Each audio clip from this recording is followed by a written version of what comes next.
ប្រាប់ទៀតទេបើនឹងប្រថាសូមគុំធ្វើឲ្យខ្ញុំខូចចិត្តព្រោះត្បិតតែពាក្យវាចា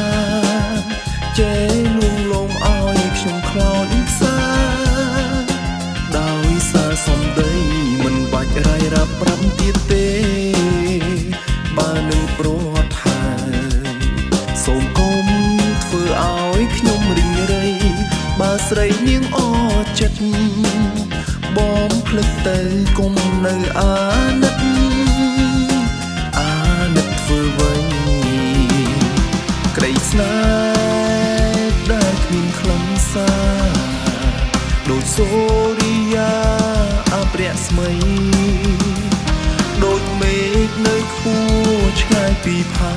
នដីដូចស្រីផ្លោះសំដី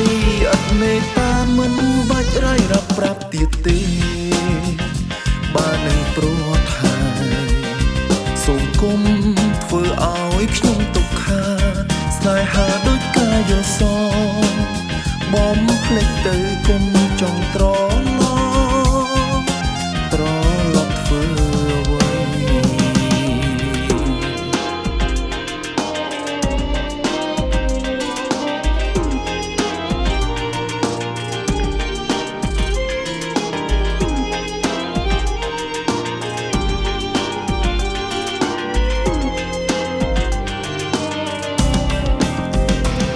ក្តីស្នេ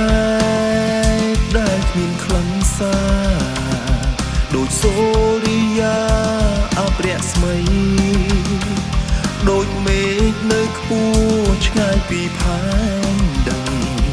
ដូចស្រីផ្លោះសំដីឥតមេត្តាមិនបាច់រាយរាប់ប្រាប់ទៀតទេបើនឹងប្រថាសូមគុំធ្វើឲ្យខ្ញុំទុក្ខាស្នេហាដូចកាយស